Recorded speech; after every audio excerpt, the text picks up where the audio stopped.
بسم الله الرحمن الرحيم. السلام عليكم ورحمة الله وبركاته. إن الحمد لله نحمده ونستعينه ونستغفره ونعوذ بالله من شرور أنفسنا وسيئات أعمالنا. من يهده الله فلا مضل له ومن يضلله فلا هادي له.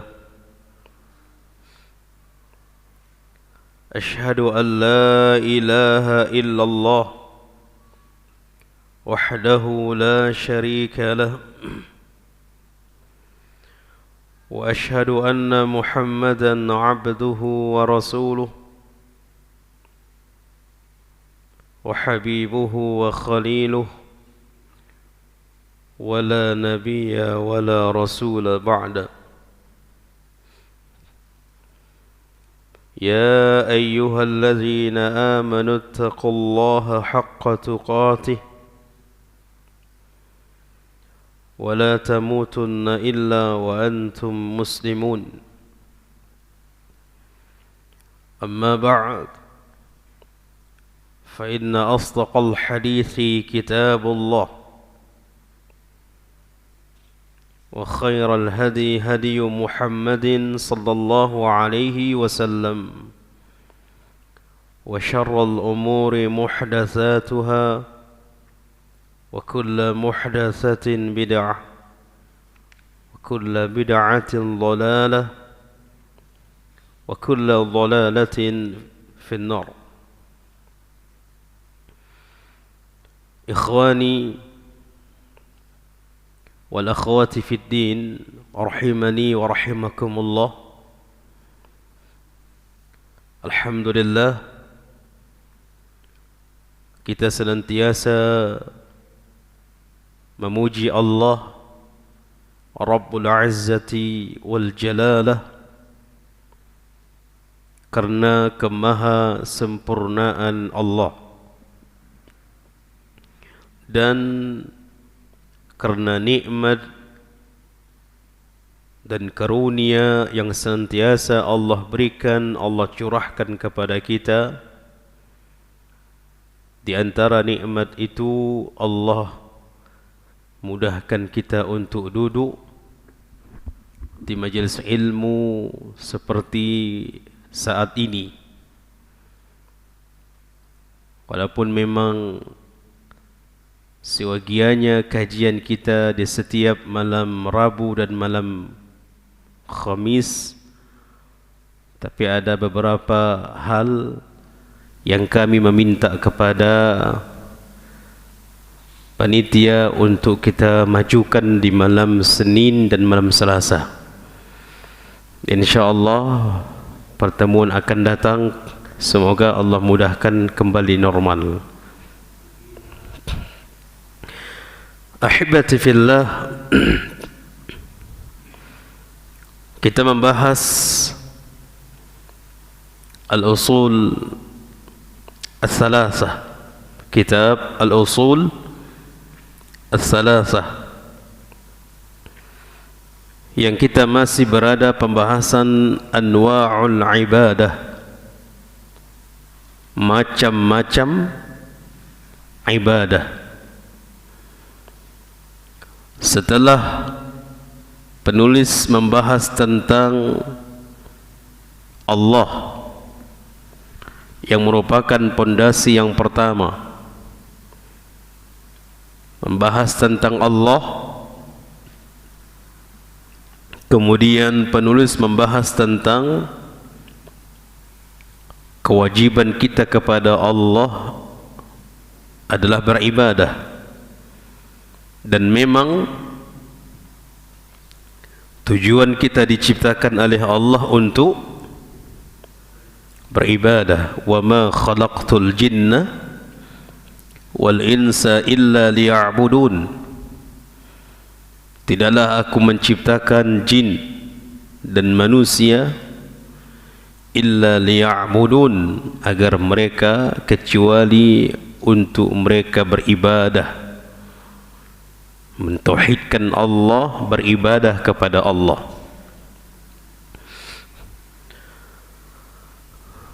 Kemarin sudah kita sedikit menyinggung tentang apa itu ibadah. Sebagian kaum muslimin mengira ibadah itu hanya di masjid saja. Salat, baca Quran, doa, haji, itu ibadah. Sedekah.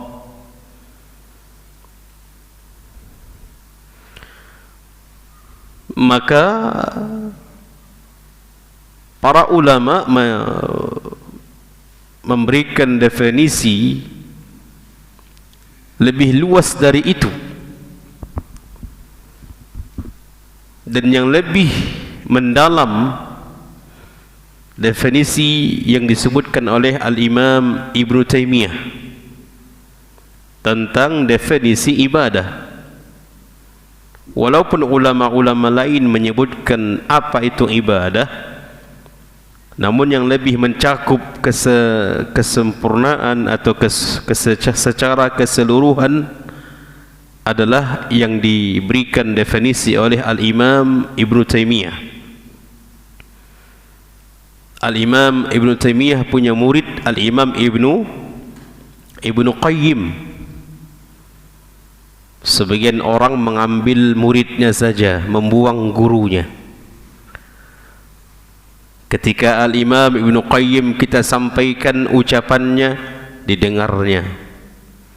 Tapi ketika qala Al-Imam Ibnu Taimiyah, dia membencinya. Bahkan sebagian orang mengkafirkan Al-Imam Ibnu Taimiyah, dan dia mengkafirkannya tanpa bukti.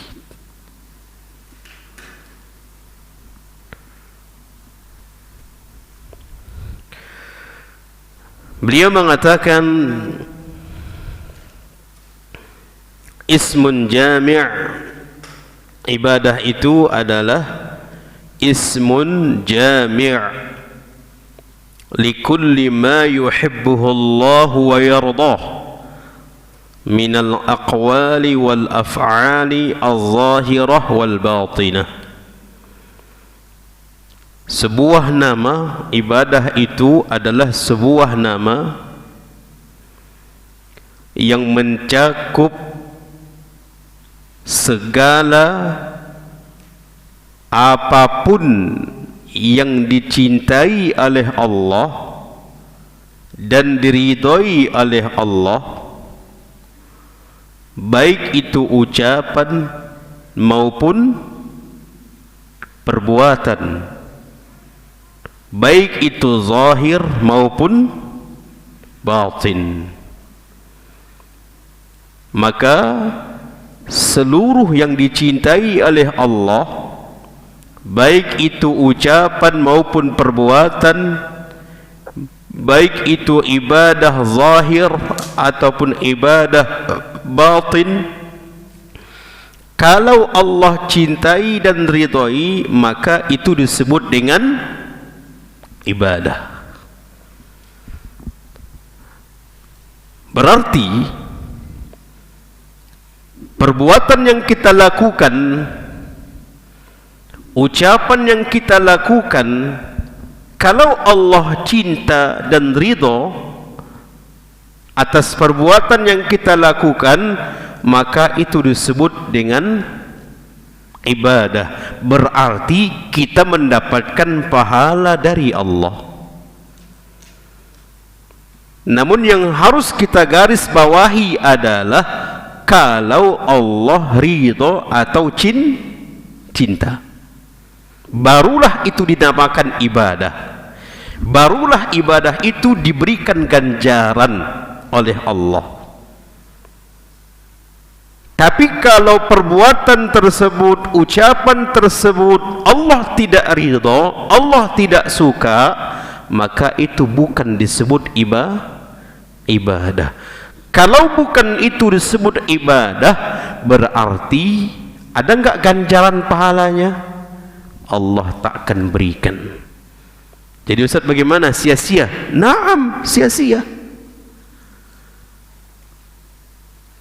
Ustaz, kami sudah menghabiskan puluhan juta. Siapa yang salah?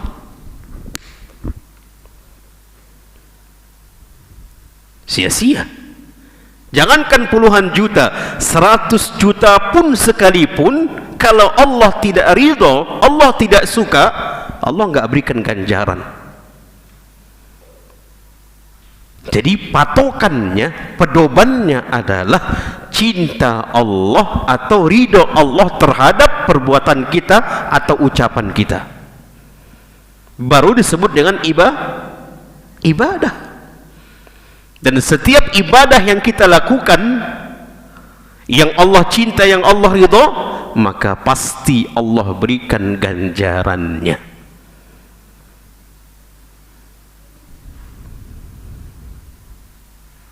Jelas ini jemaah?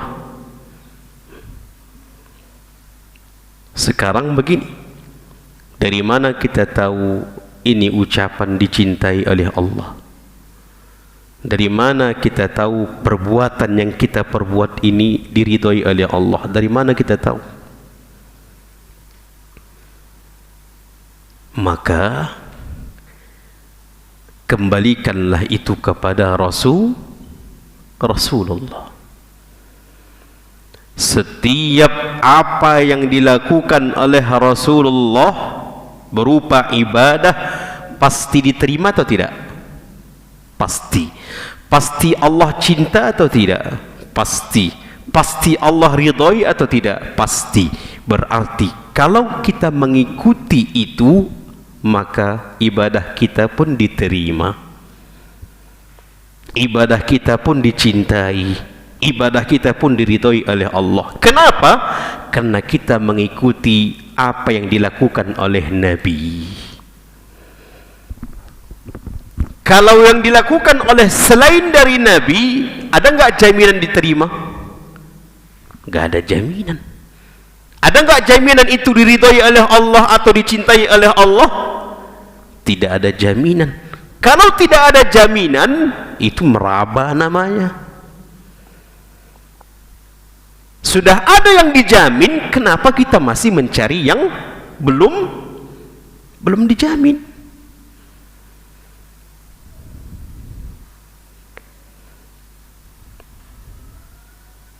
Maka lihat aja Rasulullah, lihat aja Rasulullah, lihat aja para sahabat. Kita ingin melakukan sesuatu, ada enggak ini di zaman Nabi?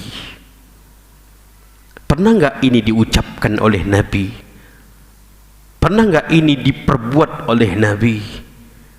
Pernah enggak ini disetujui oleh Nabi? Diam Nabi, disetujui oleh Nabi? Ada tidak? Ustaz,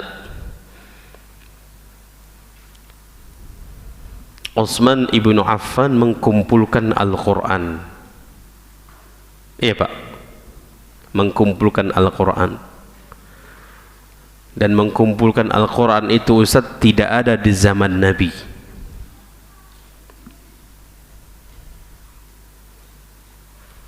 Yang pertama jawabannya, siapa bilang?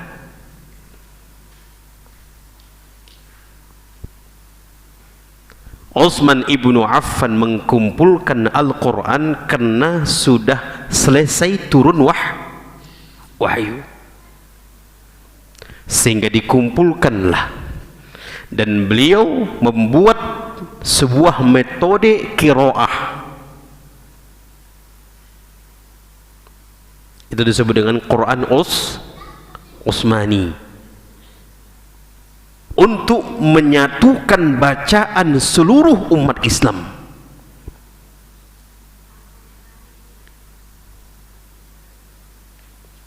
Dimanapun berada, dia membaca ihdinas siratal mustaqim. Walaupun ada qiraah Ihdinas siratal mustaqim. Bukan sad, za. Ihdinas siratal mustaqim.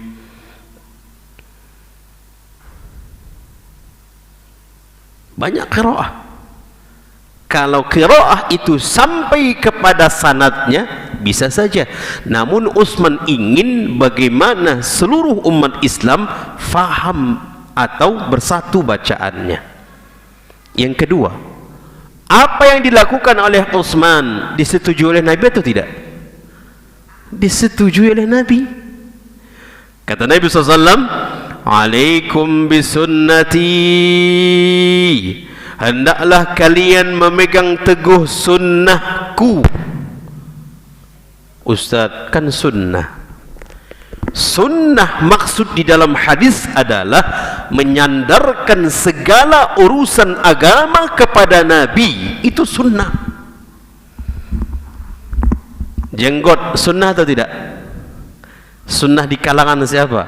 Di kalangan fuqaha ahli fikih atau di kalangan sunnah di kalangan ahli hadis? Yang dimaksud jenggot sunnah adalah disandarkan kepada Nabi. Nabi berjenggot atau tidak? Berjenggot. Aisyah mengatakan Nabi itu pernah sujud, pernah sholat membasahi jenggotnya, menunjukkan Nabi berjenggot. Kalau ditanya kenapa bapak berjenggot, karena Nabi berjenggot.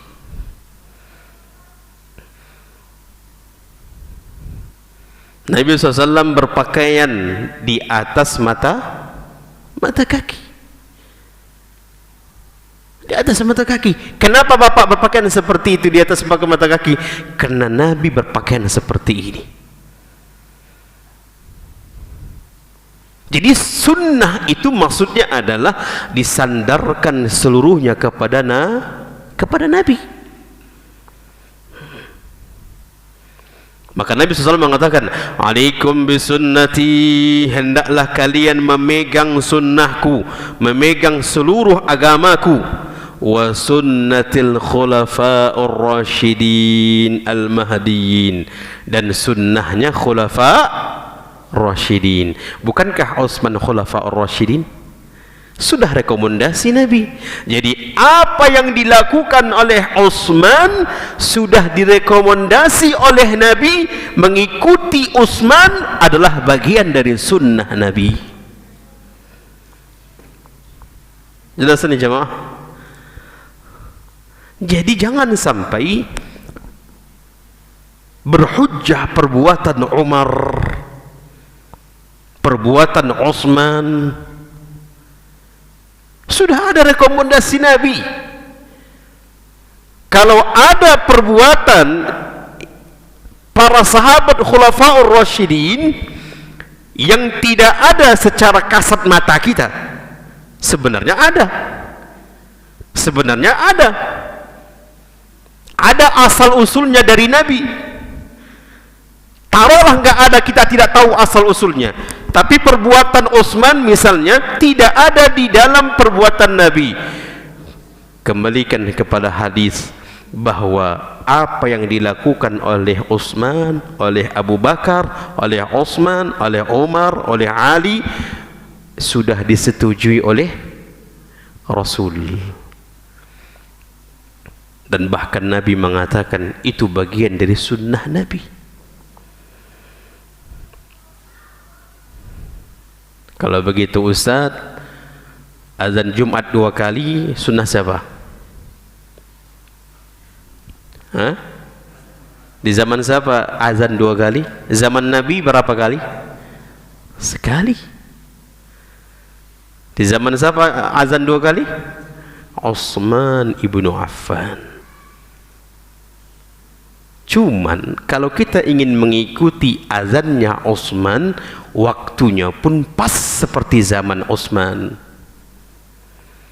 Azan pertama bukan menentukan waktu.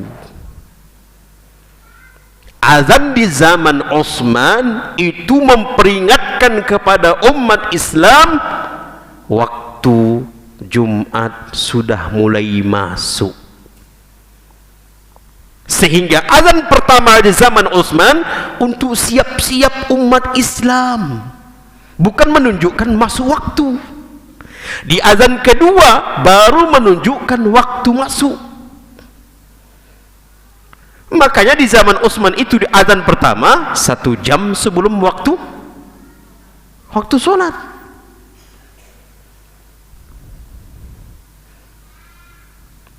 Faham ini jemaah? Barulah sesuai dengan sunnahnya Utsman ibnu Affan. Baik. Jadi ahibati fillah rahimani wa rahimakumullah. Jadi kembali kepada pembahasan ibadah. Jadi yang dikatakan ibadah itu ibadah yang dianggap di dalam agama, yang diberikan ganjaran oleh Allah, setiap yang diridhoi oleh Allah, dicintai oleh Allah.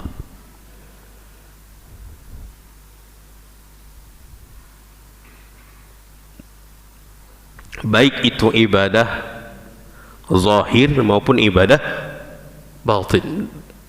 Ibadah zahir kita sudah tahu. Apa misalnya ibadah zahir? Salat, baca Quran, jelas nampak zahir. Ibadah batin itulah tawakal. Maka ibadah batin ini bisa disebut dengan ibadah hati. Ibadah hati, amalan qalbi, amal qalbi, amalan hati. Tawakal, cinta.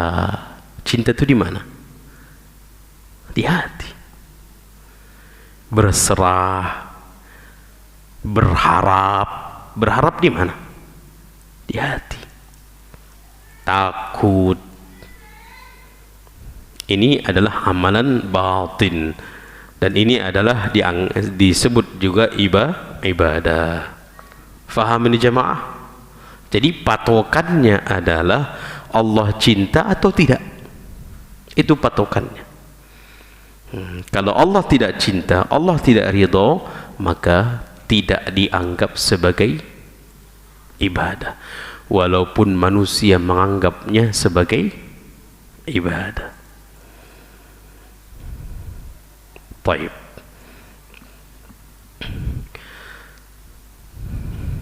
Kemudian penulis menyebutkan ada beberapa contoh. Misal, sebelum kepada misal doa,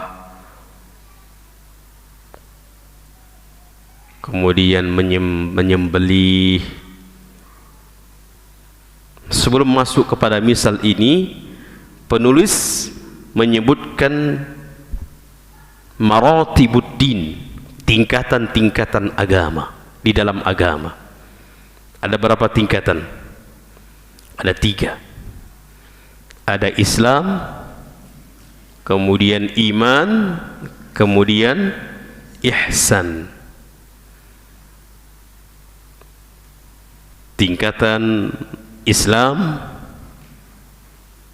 adalah tingkatan yang terendah. Kalau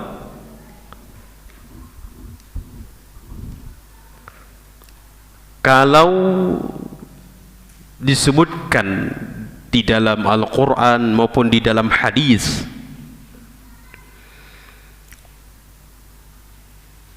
yang tidak memisahkan antara Islam dengan iman, tidak dipisahkan, berarti maknanya ketika disebut Islam masuk di dalamnya iman dan ihsan.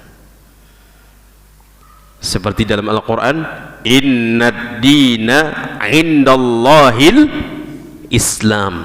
Berarti maksud Islam di sini mencakup segalanya. Mencakup segalanya. Islam, amalan Islam zahirnya, muslimnya, atau amalan imannya, atau amalan hatinya, atau amalan akidahnya, mencakup segalanya kalau disebutkan Islam. Juga Allah katakan, wa may yabtaghi ghairal Islam fala yuqbalu minhu. Siapa yang mencari agama selain Islam, maka tidak diterima. Maka maksud Islam di sini adalah mencakup segalanya. Namun kalau ingin dipisah antara Islam dengan iman dengan ihsan, maka Islam adalah paling rendah tingkatannya. Tingkatan yang kedua baru iman. Berarti Ustaz, apakah setiap muslim itu mukmin? Kalau ingin dipisah, tidaklah setiap muslim mukmin. Naam jemaah. Karena kalau mukmin itu kualitasnya lebih daripada muslim. Kalau hanya muslim misalnya, bisa saja zahir saja, dia sholat, dia syahadat, dia puasa. Namun terkadang di dalam dia mengerjakan zahir, amalan zahir ini, sholatnya, puasanya, terkadang tidak teraplikasikan di dalam rukun iman itu. Kalau dia seorang mukmin, rukun iman itu sudah dia pahami. Dia sudah pahami dan sudah dia amalkan, baru dia mukmin. Karena untuk mengamalkan rukun iman tidak seperti mengamalkan rukun Islam. Allah jemaah, rukun iman ini lebih bobotnya lebih luar biasa, lebih dalam. Beriman kepada Allah misalnya, jangan hanya sekedar beriman kepada Allah, Allah itu ada. La. Kalau hanya sekedar meyakini Allah itu ada, kafir meyakini nggak yakini? Yakin.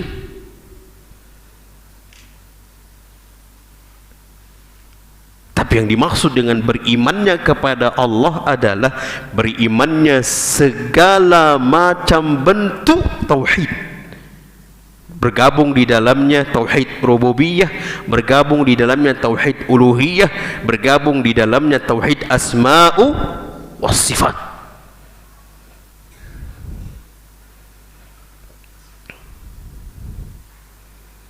Makanya kualitas mukmin itu berbeda dengan kualitas muslim.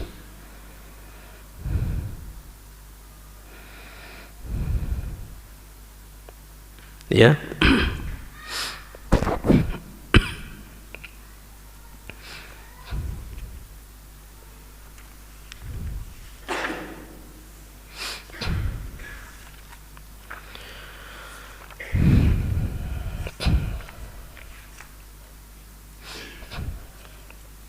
Lihat di dalam surah Al-Hujurat ayat 14. Di dalam surah Al-Hujurat ayat 14. Di sini memisahkan antara Islam dengan iman. Qalatil a'rabu amanna. Berkata orang A'rabi, orang-orang A'rabi berkata, amanna. Orang A'rabi itu mengatakan kami beriman. Qul, katakan wahai Muhammad kepada mereka orang-orang A'rabi itu. Tahu pak orang-orang A'rabi? Hah? Orang-orang, istilah bahasanya pelosok-pelosok Makkah, yang mereka itu terkadang kecil, sangat kecil, memiliki sopan santun kepada Nabi. Makanya mereka sering manggil Rasul itu ya Muhammad, gitu saja orang itu, kayak panggilan biasa saja. Ingat kisahnya seseorang yang masuk ke Masjid Nabawi kemudian buang air kecil. Itu orang Arabi, dan dia menganggap itu bukan kesalahan, karena di tempat dia di mana ada pelindung, udahlah di situ disorgannya. Makanya kalau ada orang sembarangan buang air kecil di pohon-pohon, di mana nih? Di tempat-tempat tak ada pelindung pun, nah itu orang Arabi itu. Jadi orang Arabi dia nggak begitu, dia buang air kecil di dalam Masjid Nabawi, dia tidak merasa itu salah, dia nggak merasa.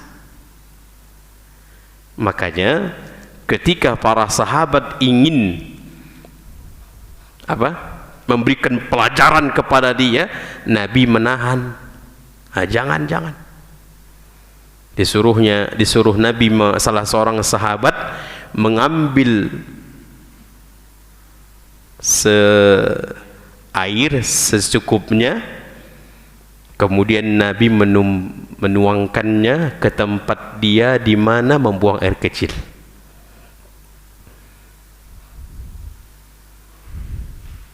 Jadi dia tidak menganggap kesalahan. Namun ketika Nabi mengatakan ini masjid, tempat ibadah, tidak boleh membuang air kecil di sini, barulah faham dia itu ada larangan.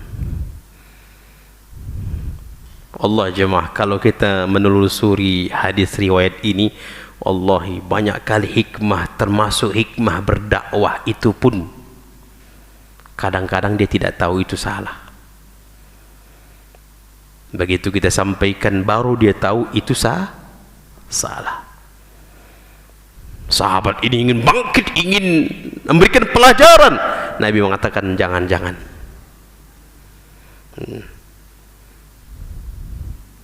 Coba bayangkan jemaah, lagi sedang buang air kecil, lalu bangkit sahabat mengejar, itu bisa kececeran kemana-mana itu. Karena dia dikejar, begitu dikejar, dikececeran kemana-mana, makin repot atau tidak? Makin repot membersihkannya. Begitu cerdasnya Nabi. Maka Nabi menahan sahabat, biarkan dia habis, cuman habis satu titik. Si gampang menyiramnya, itu ditumpahkan air, habis, selesai urusan. Coba kalau dia lari kemana-mana, entah kemana-mana lari, karena dia tidak tahu itu salah. Di kampung dia memang kayak gitu modelnya. Di mana ada tiang, sur di situ. Di mana ada sedikit-sedikit ada pelindungnya, sur di situ. Masjid Nabawi enggak seperti masjid kita. Subhanallah. Lihat, qalatil a'rabu amanna, berkata orang Arabi itu, amanna ya Rasulullah, kami beriman. Qul, Allah balas, katakan wahai Muhammad, sampaikan wahai Muhammad kepada mereka, lam tu'minu, kalian belum beriman.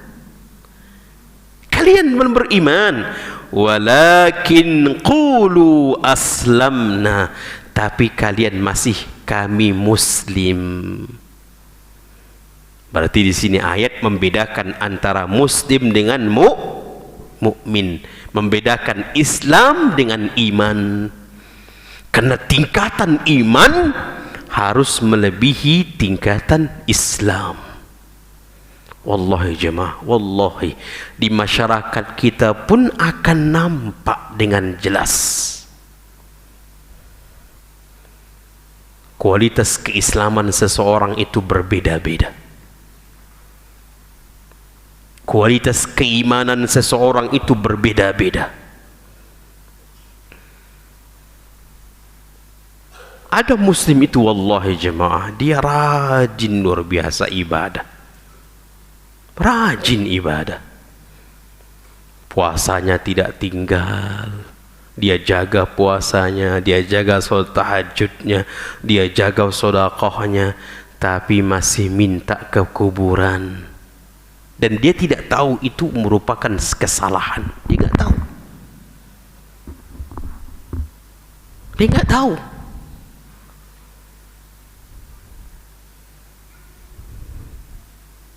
Faham ya jemaah? Makanya antara iman dengan ilmu tidak bisa dipisah. Tidak bisa, nggak bisa dipisah. Antara iman dengan ilmu tidak bisa dipisah. Menunjukkan semakin kuat, semakin berilmu seseorang, semakin kuatlah dia menjaga keimanannya. Bukan hanya amalan zahir saja dia amalan batinnya dia tingkatkan.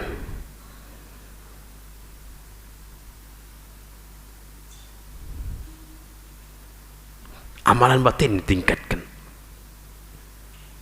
Senantiasa koneknya kepada Allah. Kalau ada bentuk teguran dari Allah kepadanya, ada masalah, ada penyakit, ada musibah, dia langsung, ya ini mungkin, ini pasti karena dosa saya. Ini mukmin jemaah. Wallahi kalau sebatas seseorang itu zahir Islam saja, enggak akan sampai ke sana itu. Ada sesuatu yang musibah malah datang kepadanya, maka dia bersabar dan dia introspeksi diri, ini pasti karena kesalahan, ini pasti karena dosa. Allah jemaah, ana sampai berfikir jemaah, kenapa setiap mendekati Desember banyak bencana? Kenapa? Setiap ingin mendekati Desember banyak, apalagi diumumkan Natal bersama. Udah nggak pengumuman itu? Ada nggak pengumuman itu? Natal bersama. Tidak jauh dari pengumuman itu datang malapetaka.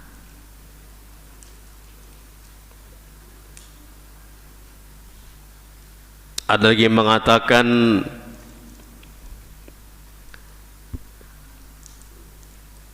kita harus paksa Tuhan. Yang konser kemarin, Tuhan dan Paso, hanya gara-gara cinta, tak kalau nggak jodoh paksa Tuhan supaya jodoh.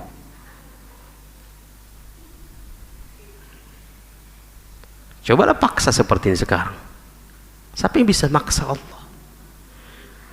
Lebih ajaib lagi, datang pula dai, seorang dai, boleh kita memaksa Tuhan dengan surah sujud, dengan surah tahajud. Ini ucapan jahil, Allah.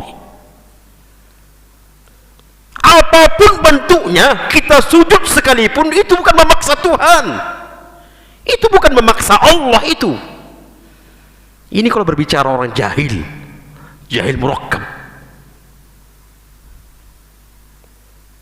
Allah jemaah, musibah. Boleh kita memaksa Tuhan dengan sholat tahajud, dengan sujud, baca Quran, ucapan jahil, subhanallah. Anda gak sebutkan namanya karena secara nosional dia dikenal, bahkan dianggap sebagai alim sebagian orang. Wallahi betul kata Nabi SAW, akan datang sayati zaman, akan datang zaman orang jahil dianggap alim sehingga manusia bertanya kepadanya. Kita itu sujud kepada Allah bukan memaksa Tuhan itu. Allah nggak butuh dengan sujud kita, Allah nggak butuh. Allah nggak butuh dengan sholat kita, puasa kita, baca Quran kita, Allah nggak butuh. Kenapa Allah dipaksa-paksa? Allah nggak butuh. Kita yang butuh dengan ibadah kita.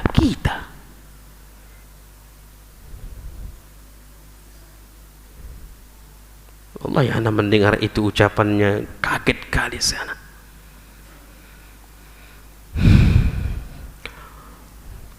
Makanya setiap apapun, baik itu bentuk kepribadian kita maupun bentuk dari secara keseluruhan, kembali kepada Allah.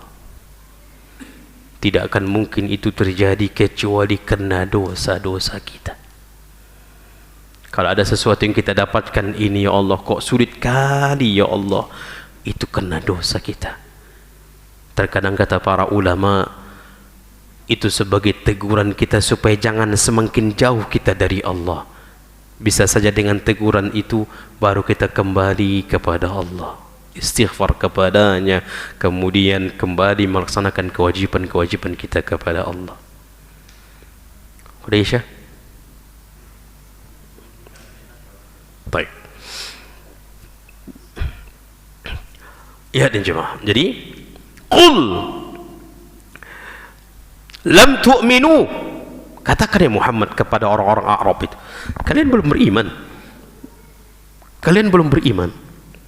tingkatan kalian itu belum beriman, level kalian itu belum beriman, level kalian itu masih qulu aslamna. Wahai orang-orang Arabi, jangan kalian katakan amanna, kami orang beriman, jangan. Tapi yang pantas untuk kalian masih level aslamna, kami muslim. Walamma yadkhulul imanu fi qulubihim, karena iman belum masuk ke dalam hati mereka.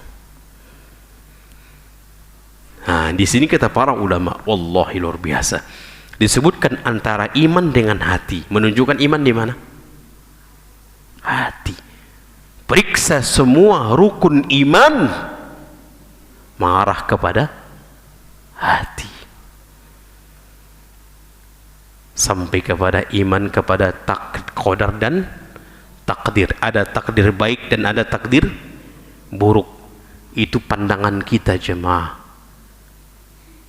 Takdir di sisi Allah yang Allah tuliskan kepada kita, takdir itu semuanya baik.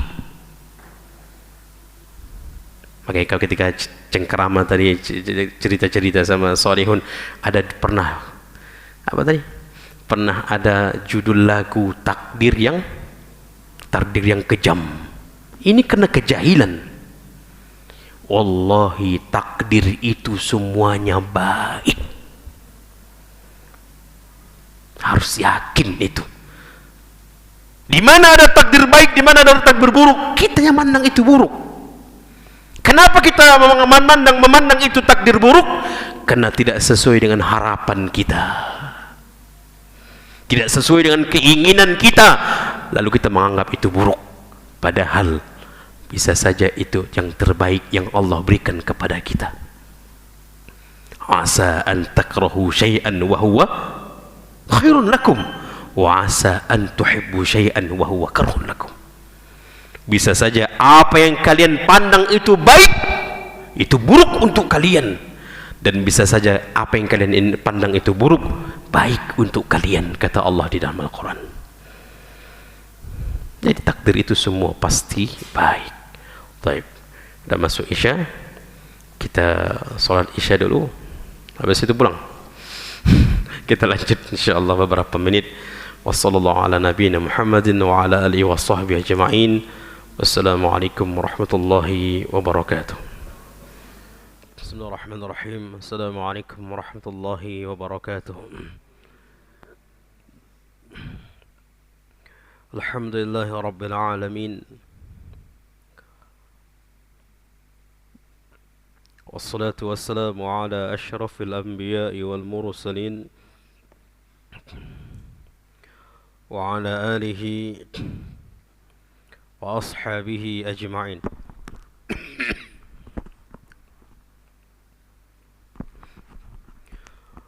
أحبتي في الله،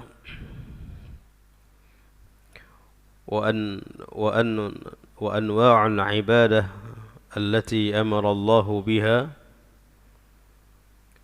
ada macam-macam ibadah yang Allah Subhanahu wa taala perintahkan kepada kita untuk melaksanakan ibadah tersebut.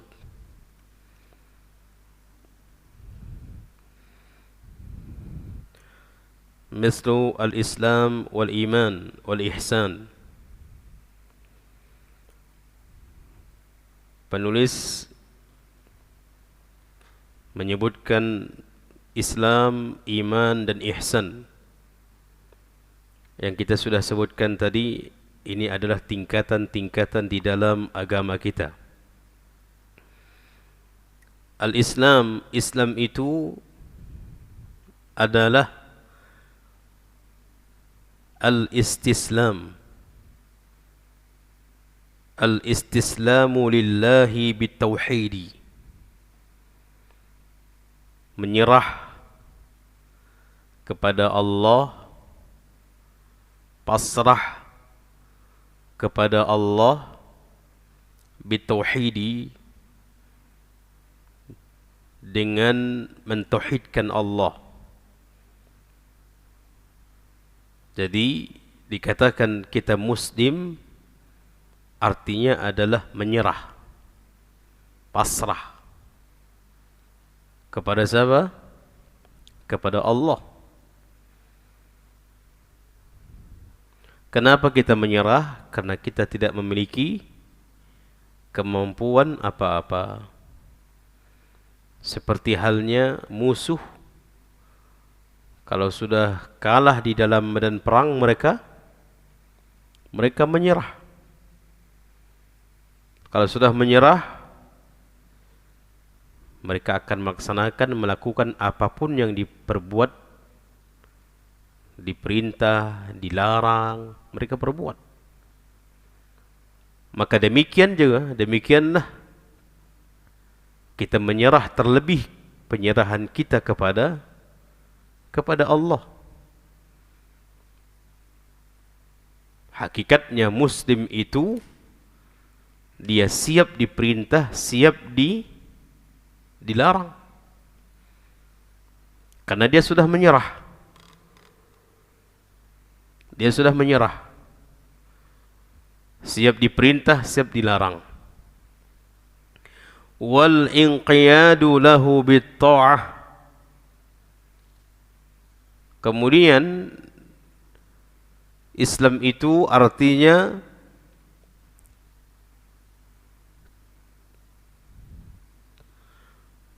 melakukan ketundukan,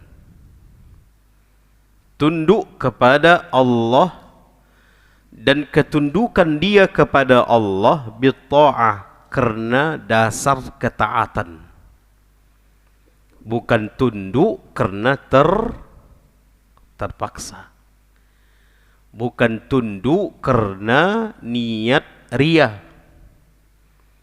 bukan tunduk karena niat dunia, bukan. Jadi Islam itu tunduk karena taat.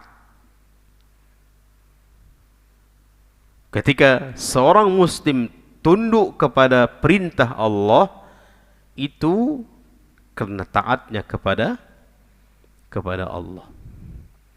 Itulah muslim. Wal bara'atu minasyirki.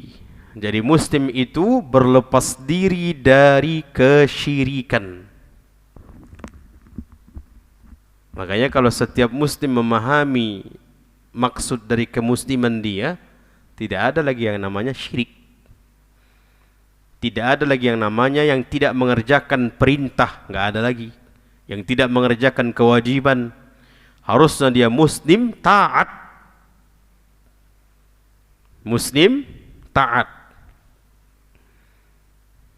Jangan sampai dikatakan dia muslim tapi tidak taat. Makanya dulu ada istilah, oh itu muslim taat itu. Muslim taat berarti ada yang muslim yang tidak taat. Hakikatnya kalau dia sudah katakan ana muslim, berarti ana siap harus taat. Wal bara'atu minasyirki, dan kalau kita sudah menyatakan diri ana muslim, berarti berlepas diri dari kesyirikan apapun. Bukan hanya berlepas diri kepada perbuatan syirik, wa ahli, termasuk juga pelaku syirik. Termasuk juga pelaku syirik, berlepas diri. Makanya Nabi Ibrahim alaihissalam menyatakan berlepas dirinya kepada penduduknya dan kepada perbuatan yang dilakukan oleh penduduk tersebut, kesyirikan. Aku berlepas diri kepada kalian semuanya dan berlepas diri atas apa yang kalian lakukan. Jadi termasuk berlepas diri kepada perbuatan syirik tersebut dan pelaku syirik itu.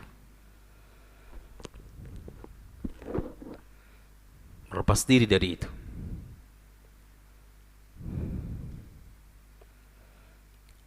Maka nanti setelah kita mengkaji usul salasah, masuk kita nanti mengkaji qawaid arba'. Qawaid arba' ini nanti akan nampak di situ alasan-alasan para pelaku kesyirikan itu. Yang alasannya tidak akan bergeser dari pelaku-pelaku syirik di zaman jahiliyah. Sama. Zaman ke zaman alasannya sama. Sehingga kajian kita itu kajian yang sehingga betul-betul kita memahami tauhid, memahami syirik. Ketika kita memahami syirik, berarti kita harus menghindarkan diri dari kesyirikan. Dan tidak akan mungkin orang bisa menghindarkan diri dari kesyirikan kalau dia tidak faham tentang syirik. Jadi muslim itu adalah berserah diri. Berserah diri. Kepada siapa dia berserah diri? Kepada Allah. Kemudian muslim itu adalah taat, tunduk, dan ketundukan dia kepada Allah dibina di atas ketaatan. Bukan ketundukan dia, bukan niat yang macam-macam. Niat dunia, niat ria dan sebagainya, bukan. Dia murni, dia tundukkan kepalanya, menghinakan diri kepada Allah, itu karena murni ketaatan dia kepada Allah. Tidak akan mungkin dia tunduk kalau tidak taat. Kemudian berlepas diri dari kesyirikan dan pelaku kesyirikan. Ini disebut dengan Islam. Ya Pak, ini disebut dengan Islam. Ini masih nyambung nggak nih? Atau sudah habis power apanya? Powernya. Baik. Kemudian rukun Islam. Rukun Islam kita sudah tahu. Berapa rukun Islam? 5 atau 6? Oh, 5. Baik. Kemudian setelah Islam, kemudian iman. Kemudian iman.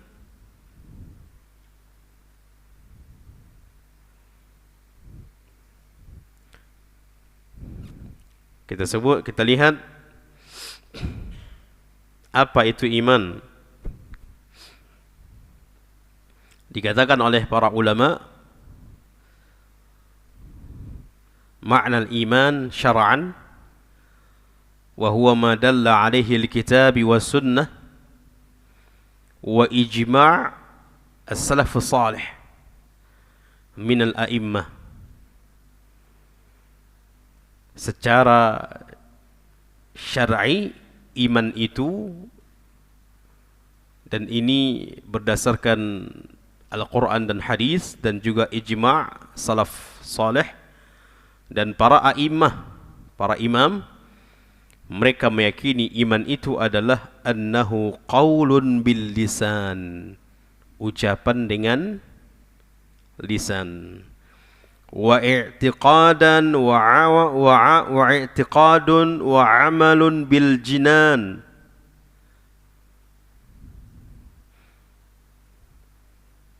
keyakinan dan amal dengan hati, dengan hati, wa amalun bil jawarih, kemudian beramal dengan seluruh anggota badan, yazidu bit ta'ah, bertambah keimanan itu dengan ketaatan, wa yanqusu bil 'isyan, dan berkurang iman itu dengan maksiat. Inilah definisi iman yang disepakati oleh para ulama salaf. Karena ada menganggap definisi iman yang tidak sempurna.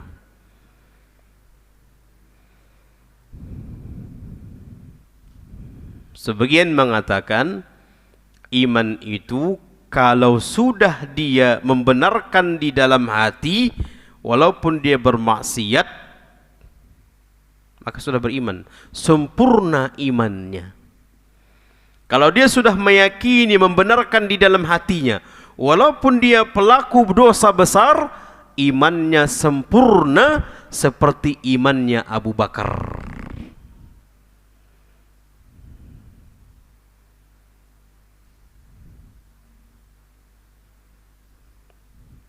Sebagian mengatakan iman itu adalah amalan. Kalau amalannya tidak baik, maka tidak ada imannya. Orang-orang Khawarij misalnya. Orang-orang Khawarij, kelompok Khawarij mengatakan pelaku dosa besar kafir, keluar dari agama, keluar dari iman, hilang imannya, dia kafir. Itu kelompok Khawarij. Kenapa? Karena mereka melihat iman itu ada pada amal. Iman itu hanya pada amal. Kalau dia amalannya perbuatan min kabairil dzunub, dari dosa-dosa besar, udah dia kafir dan mati khalidina finnar, mereka kekal selama-lamanya. Ini keliru. Yang tadi juga keliru, mengatakan iman itu hanya di hati. Kalau dia beriman dan benarkan di dalam hati, walaupun dia pelaku dosa besar, imannya tetap sempurna seperti sempurnanya iman Abu Bakar. Benar gak ini? Salah. Ini terlalu apa ya? Terlalu berlebihan bermudahannya. Yang Khawarij terlalu berlebihan di dalam, dia mengatakan iman itu ada pada amal. Kalau orang itu melakukan dosa besar, sudah nggak ada iman sama dia, kafir. Makanya orang Khawarij itu mengkafirkan pelaku dosa besar. Maka ahli sunnah wal jamaah tidak. Maka ini dikatakan definisi iman ini disepakati para imam, para ulama salaf, kemudian Al-Quran dan hadis. Apa itu? Annahu qaulun bil lisan, ucapan dengan lisan. Amantu, aku beriman.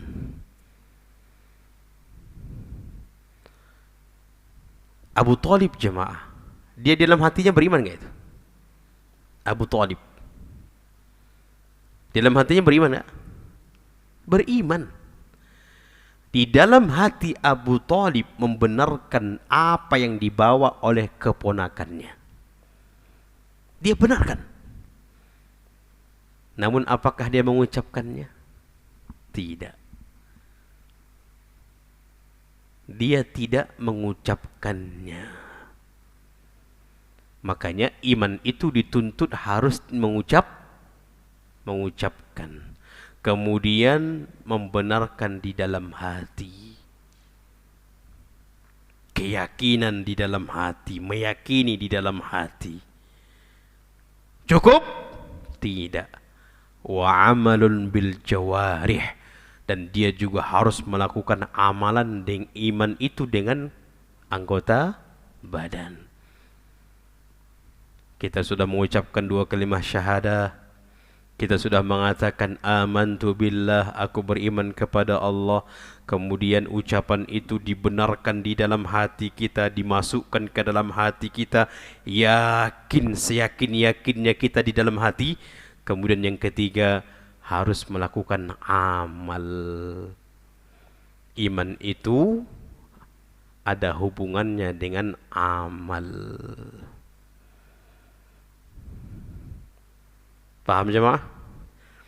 Iman itu ada hubungannya dengan amal.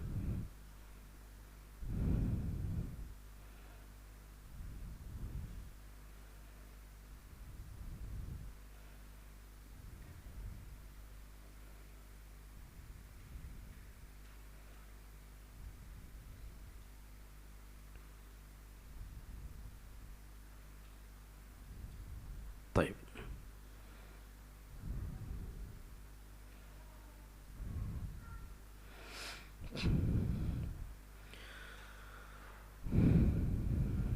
Ini definisi iman. Kemudian rukun iman ada berapa? Ada 6. Rukun iman ada 6. Ini disebutkan di dalam hadis Jibril ya. Disebutkan di dalam hadis Jibril. Kalau dia hadis kitab Arba'in, dia termasuk dalam hadis yang kedua. Hadis kedua dari kitab Al-Arba'in. An tu'mina billahi wa malaikatihi wa kutubihi wa rusulihi wal yawmil akhir wa tu'mina bil qadari khairihi wa syarrihi. Engkau beriman kepada Allah, beriman kepada malaikat-malaikat, beriman kepada kitab-kitab, beriman kepada rasul-rasul, beriman kepada hari akhirat, dan beriman kepada qadar, baik itu takdir baik maupun takdir buruk. Ini rukun iman. Kemudian ihsan. Kemudian ihsan. Dan ihsan itu juga memiliki rukun sebagaimana yang disebutkan oleh Nabi SAW. Apa dikatakan oleh Nabi SAW? An ta'budallaha ka'annaka tarahu fa illam takun tarahu fa innahu yaraka. Engkau beribadah kepada Allah seolah-olah engkau melihatnya, dan jika engkau tidak melihatnya maka sesungguhnya Allah melihatmu. Ini disebut dengan ihsan. Jadi wallahi ini betul-betul tertinggi, tingkatan tertinggi, benar-benar tingkatan tertinggi. Ketika dia beribadah kepada Allah di dalam salat, wallah jemaah, orang yang ihsan ini lebih sedikit ini. Lebih sedikit jumlahnya. Lebih banyak lagi jumlah iman. Kelompok iman, mukmin. Lebih banyak lagi muslim. Jadi orang yang sudah sampai beribadah kepada Allah, dia meyakini Allah melihatnya. Ini sedikit jemaah. Kalau dia meyakini Allah melihatnya, Allah mendengar ucapan-ucapan di dalam doa-doa, ucapan-ucapan di dalam bacaan salat, Allah mendengar. Khusyuk enggak itu? akan datang kekhusyuan. Bahkan dia akan semakin merasakan lezatnya seolah-olah dia berkomunikasi dengan Rabb-nya. Maka kita lihat para imam seperti disebutkan Al-Imam Bukhari itu, kalau ketika sujud, ketika ruku, seperti sebuah pohon. Ketika berdiri, seperti sebuah pohon.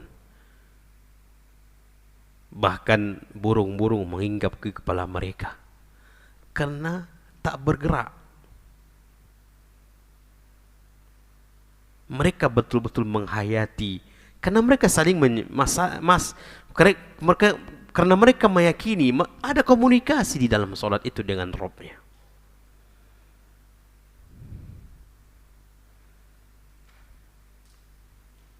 Dia meyakini Allah melihatnya. Allah melihat setiap gerakan-gerakannya, lalu dia memperindah gerakan itu. Malu dia kalau mempercepat gerakan solatnya. Malu dia. Terkadang ada orang malu kalau orang lain melihat solatnya. Dia malu kalau ada orang lain melihat solat dia, karena cepat kali gerakannya. Bagaimana kalau dia melihat Allah yang melihat dia?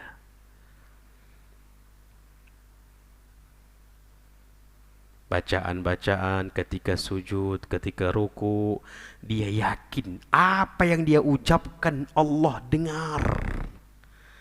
Maka dia pun memperbagus bacaan itu. Subhana rabbiyal a'la. Dia resapi sambil di sana ada berharap. Di dalam sujud dia betul berminta, berdoa. Apalagi kata Nabi SAW, kedudukan yang paling dekat di antara hamba dengan Allah ketika sujud. Kata Nabi SAW, fa'akthirud doa, memperbanyak doa.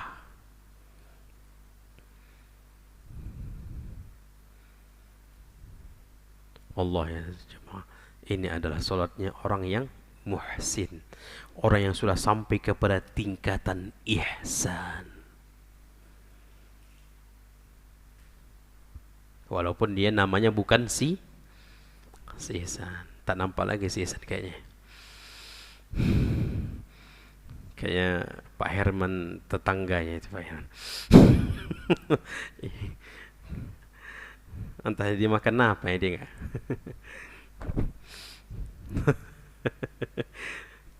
Cukup dengan apa? Chatting GPT apa? Ada enggak aplikasi sekarang mungkin Pak? Chat GPT apa ya? Yang bertanya langsung sama chattingan itu. Iya, ada lagi yang modelnya. Jadi bertanya sesuatu di situ dia jawab. Apa hukum ini? Dia jawab dengan suaranya. Ya. Apa hukum ini? Apa hukum ini? Apa hukum ini? Dia menjawab dengan suara. Ada aplikasi itu. Hah?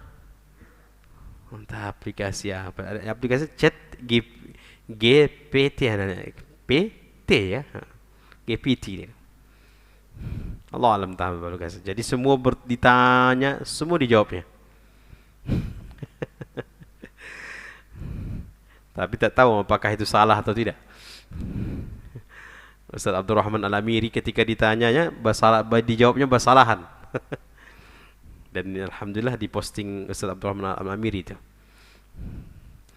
Jadi ahibati fillah, ini saja. Insyaallah kita lanjut pada pertemuan kapan Allah mudahkan kita berjumpa.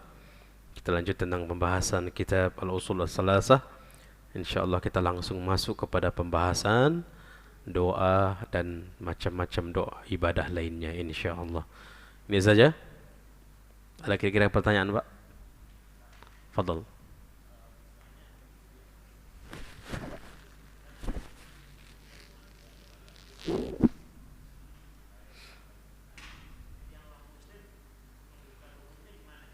Nah, itulah kita katakan tadi, ada banyak ayat yang memanggil, yang menyebutkan orang-orang beriman. Maka kata para ulama, ada ayat-ayat itu yang terkadang dipisahkan antara iman dengan Islam.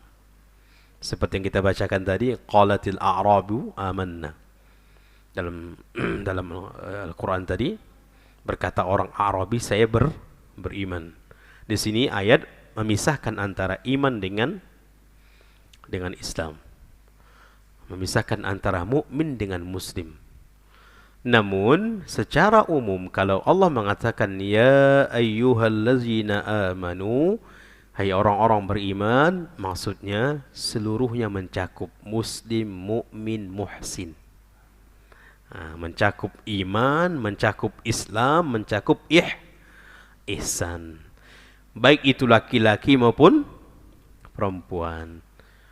Jadi yang misalnya perintah untuk puasa. Ya ayyuhallazina amanu kutiba alaikumus siyam. Kita nampak perempuan enggak puasa. Kenapa Bu enggak puasa? Ustaz, tengok ayat itu. Allah mengatakan, hai orang-orang yang beriman laki-laki. Perempuan enggak dipanggil Ustaz. Kami tak puasa lah kan. Ya ayyuhallazina amanu. Ini jamak muzakkar salim ini. Jamak menunjukkan laki-laki. Kan Ustaz, dalam ilmu nahwu kan seperti itu. Berarti kami perempuan tak wajib ini puasa katanya. Tidak, semua mencakup, mau iman, mau ihsan, mau dia Islam, muslim, mau dia laki-laki maupun perempuan. Yang sudah sampai kepada baligh wajib puasa. Paham Pak ya? Jadi yang kedua juga ada alasan para ulama. Kenapa Allah panggil orang-orang beriman di dalam mengerjakan puasa? Karena memang puasa itu membutuhkan keimanan yang kuat. Allah jemaah, betul-betul kalau enggak memiliki keimanan yang kuat, apalagi model-model pekerja, kawan-kawannya tak puasa pula, minum es pula di depannya. Minum es pula di depan itu. Ayo Pak, minum ni. Dah tahu belum puasa, dia ajaknya pula gitu. Ayo Pak, puasa, minum. Itu kan butuh keimanan. Kalau imannya agak udah tak tahan dia. Jadi ayat-ayat seperti itu panggilan itu mencakup segalanya. Paham Pak ya? Taib, habis. Taib, kalau tidak ada lagi, semua yang benar datang dari Allah, yang salah datang dari kami kurang ilmu dan dari syaitan, laknatullah. Kami mohon ampun kepada Allah dan maaf kepada seluruh jemaah. Kita tutup dengan doa kafaratul majlis. Subhanakallahumma bihamdika asyhadu an la ilaha illa anta astaghfiruka wa atubu ilaik. Akhiru da'wana anil hamdulillahi rabbil alamin. Wassalamualaikum warahmatullahi wabarakatuh.